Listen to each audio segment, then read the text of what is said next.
Pronto Ilari, su Pep.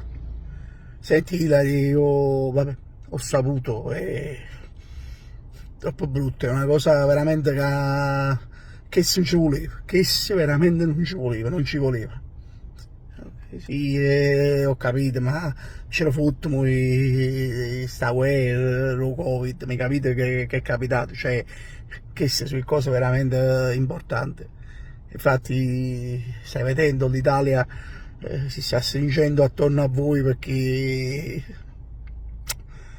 veramente l'Italia non merita questo. Tutto il resto lascia stare, fare i passi, ma come si fa a supportare una cosa del genere?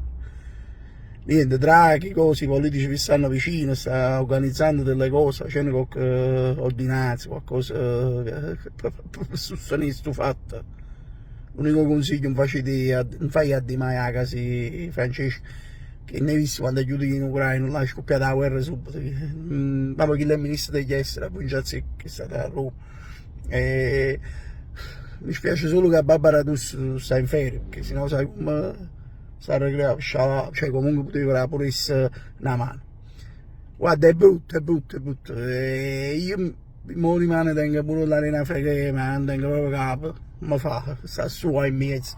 Se c'è sta proprio molto in mezzo a casa, cioè è brutto. L'unico consiglio che do, ma frate, cioè per me fate quello che volete, la vita è vostra, però non t'accani, cioè mo che vai 3 anni, state buoni tutti e due, cioè tu hai fatto le iene, ma non ne fa la rannata con quello, cioè, dopo, non ti ci più niente, Ilari, vi sono vicino, a bascia forza.